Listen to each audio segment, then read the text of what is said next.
avec mes heures supplémentaires et ma retraite quand Didier Bourdon. Ah, très bien. Et moi. Ah bah, et nous. Qu'est-ce qu'on fait si jamais ça se nous produit? arrivait. Si on nous impose un jour, comme les temps sont difficiles pour les sans domicile fixe, si on nous imposait de les recevoir chez nous à la maison. Exactement. Bah, c'est le thème du film dont on va parler. C'est la très bonne idée de scénario de ce film, Le Grand Partage.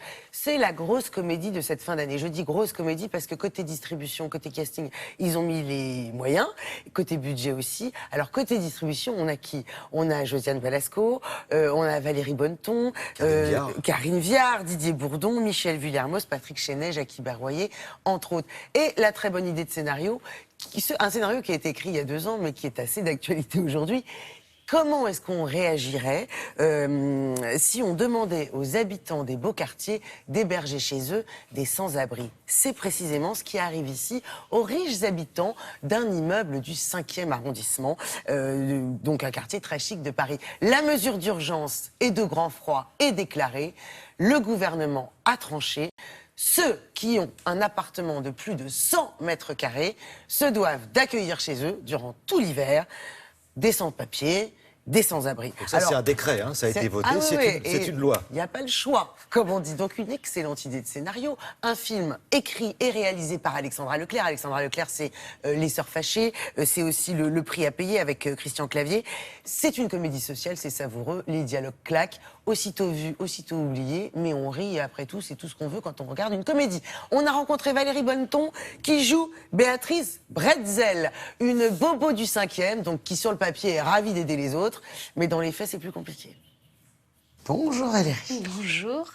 La mobilisation sans précédent face au grand froid, des manifestations monstres pour dénoncer le manque d'hébergement. C'est pas facile de faire une bonne comédie. La comédie, on dit souvent même que c'est ce qu'il y a de plus dur à jouer.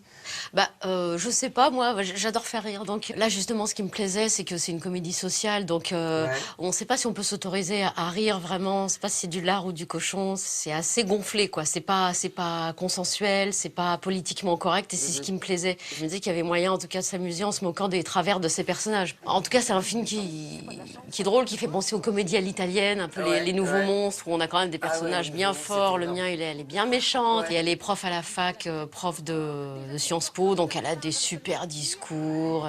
Vraiment, elle s'exprime très très bien. Et tout ça. Et puis dans les actes, il n'y a plus grand chose.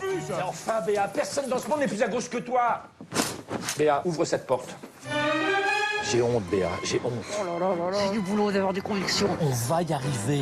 Qu'est-ce que vous avez pensé du film quand vous l'avez découvert la première fois? Le film est drôle. Ah oui, c'est sûr. Voilà, il est drôle, je trouve qu'il est drôle, donc je trouve que c'est réussi dans ce sens-là. Après, c'est culotté, c'est osé. Chacun peut réfléchir en voyant ce film un peu, de savoir où il en est avec son égoïsme. Et pourtant, je trouve que l'égoïsme, c'est nécessaire. Je trouve que on peut donner aux autres que si on pense à soi. Si on pense à soi. Ouais.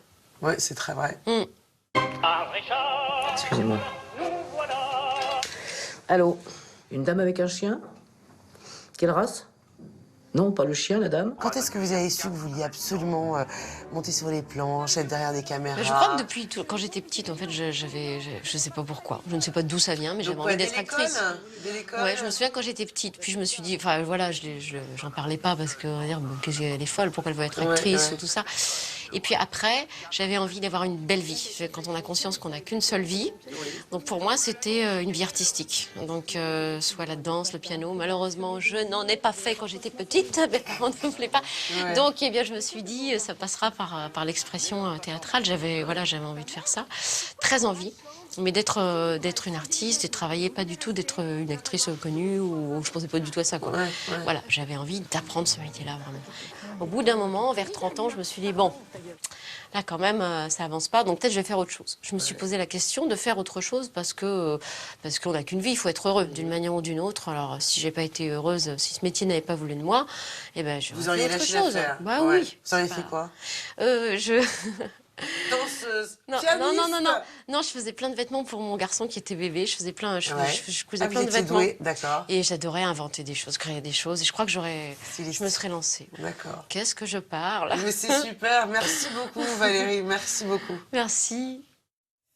Bon, alors, si j'ai bien compris, tous les protagonistes du film, en fait, vont se débrouiller pour ne Bah pour ne oui, pas accueillir. Pour se refiler le bébé, la patate chaude. Vous avez vu Josiane Balasco, irrésistible en gardienne d'immeuble, raciste et facho. Didier Bourdon et Karine Viard, ils sont mariés. Eux, ce sont vraiment les bourgeois qui vivent dans un petit 300 mètres carrés. Et donc, il y a des choses très rigolotes. Ça sort ce mercredi. Valérie Bonneton, qu'on aime beaucoup et qu'on voit sur France 2 dans la série Fais pas ci, fais pas ça, qui cartonne. On reparle de tout ça tout à l'heure, Charlotte, avec grand plaisir. On va continuer à parler cinéma, évidemment, avec la sortie de Star Wars, dont on a très très peu parlé. On trouve sur le web beaucoup d'interviews des acteurs du film, et notamment une interview d'Harrison Ford. C'est elle qui a retenu l'attention de Julia ce matin. Exactement, une interview qui date de quelques jours sur Internet et qui a beaucoup plu aux internautes parce que figurez-vous que Donald Trump, l'homme politique qui se présente aux élections présidentielles en 2016 pour les États-Unis, eh bien Donald Trump, il est fan de Harrison Ford, mais c'est pas réciproque. Je vous laisse regarder ça en images. So he's not only going to live there, he's going to run the show? It's his plan. No, it's not so much, no. I don't think so. So the fact that But what did he say? He said he was a fan of you, that he loved the way you stood up for America in Air Force One. Get off my plane. It's a movie. And he liked the way... Donald. It was a movie. It's not like this in real life. But how would you know? Voilà ce qui s'est passé sur le web et qui a beaucoup plu aux internautes américains et aussi français et partout dans le monde. Merci Julia, c'est ce genre de sparadrap dont on n'arrive pas à se décoller. Mais non, mais moi je ne veux pas, moi, du soutien de ce monsieur. Allez, on passe à la météo maintenant, Nathalie Riouet.